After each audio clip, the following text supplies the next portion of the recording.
I don't think I've ever seen a musical like this. Mona Fastvold, the director and also partner to Brady Corbet, seemed to be just taking turns at exploring parts of America. Whereas Corbet served as director in The Brutalist, exploring the immigrant experience in America, Fastvold looks to explore the turn to religion and the questions and consequences it brought. Oh, and let's make it a musical. The Testament of Ann Lee follows real-life religious leader and founder of the Shaker movement, Ann Lee, who is deemed a female embodiment of Christ. The movie spans years, taking us through her journey to build a following and society. Okay, yeah, there's a lot to unpack here. There was a good amount of talk about this movie leading up to its release, ranging from, oh, it's the unofficial follow-up to The Brutalist, since Fastvold was a co-writer on that movie, all the way to, wait, this is a musical? And even after its initial premiere at Venice and Toronto, where I saw it, it still feels like there's a sense of mystery surrounding this movie. The somewhat divisive response to its subject matter, to the musical aspects of it, and honestly, I get it. Even as I'm saying this out loud, I feel like I'm talking about a fake movie from Tropic Thunder. But as mentioned, I saw it at TIFF earlier in September, and honestly, I haven't really stopped thinking about it. So by the time you all see this movie, the trailer should be out, and I'm very curious to see how it plays. Because if I'm being honest, there are multiple ways to sell this movie, and I have no idea what they're gonna do. Now, there are movies every year that come along where people say they were swept up by it for a multitude of reasons. Whether it's because of the visuals, or the score, or the performances, or just the off-putting nature of said movie, it can be off for some people. And sometimes, I do not like those movies. It is very hard to truly get lost in a movie, especially if it is a bit odd. And I was very worried that from the talk surrounding this movie that was gonna be me. Nope, this movie is completely enchanting. It was like a spell. I was actually swept up in the ecstatic way it tells its story. And I hope this makes sense because it's not a big budgeted movie like something like Sinners or One Battle After Another.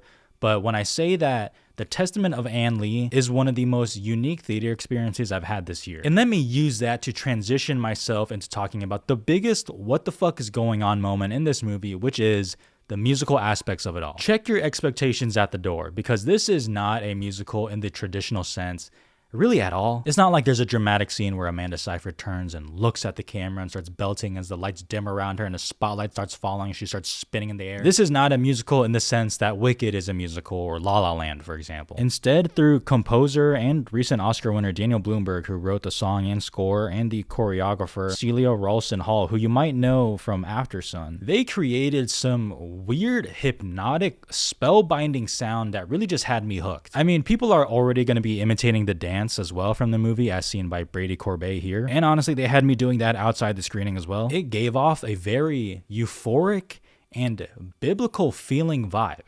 And that's a phrase that I've never uttered before. I don't even know if that makes sense, but they did it. Because more so than any other musical where they use the song to explain a message to the audience that does it better and in a more entertaining way than dialogue, the musical sequences here showcase the collective spirit that all the followers of her go through. And that changes from elation to suffering as the movie goes on, but it never wavers from, we are in this together, much like being a fan of the Phoenix Suns. And honestly, I don't know how people will feel about that, or this movie overall. It does follow a real person, and it could have been very easy, considering the subject matter and the time period, to kind of make fun of her or the religion. But the movie never does that. If anything, it treats Ann Lee and just the concept of religion in a very respectful way, paying tribute to a figure who managed to galvanize people in a time where as a woman that was not happening at all, and to religion as a way to bring people together. However, this is not just a nice musical that follows a pretty interesting person. The film does turn into something much darker, especially as religious persecution starts to take place. And one thing I think this movie does very well is showcasing how tragic it is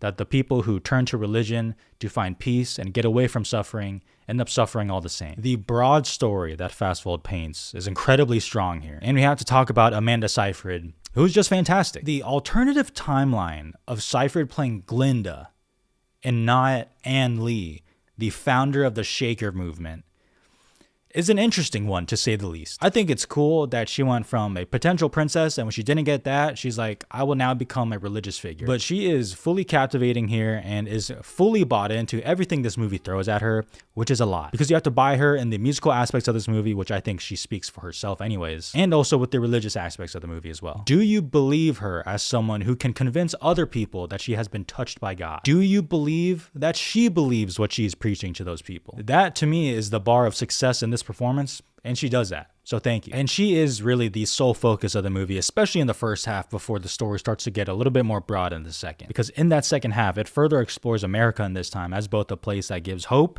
and one that takes it away. Because I think the second half, much like The Brutalist, will actually be much more challenging to people compared to the first. From what I remember, again, I saw this in September, I think there are way less musical sequences in the second half, and it definitely takes a darker, more slow approach. Because if you weren't on board with this movie in the first half, I don't really think the second half will change your mind at all. And that's fine. I do think the second half of the movie definitely loses focus a little bit, especially as it tries to, again, make it a much more broad subject. And I actually felt that it stopped exploring Ann Lee as a character in the second half. I wish we delved more into her psyche in the second half when they were doing a completely excellent job in the first. It's not a perfect movie by any means, even though I honestly love this movie. I think it's fantastic. I completely get it, and I'm not going to fight you on that. But I was won over from the incredible technical craft of its hypnotic cinematography and the costumes and the choreography to its sound and score and performances. I think this is an excellent movie that I'm excited to rewatch. Let me know what you think in the comments once you see it, but for me, The Testament of Ann Lee, 4 stars. Please subscribe. I have so much upcoming this month. It is actually ridiculous, and I'm not going to be reviewing every single thing. So please make sure to follow me on Letterboxd and Instagram down in the description, because then you can see what I'm watching. So many awards movies, man. So many awards movies. I'll see you guys next time. Bye.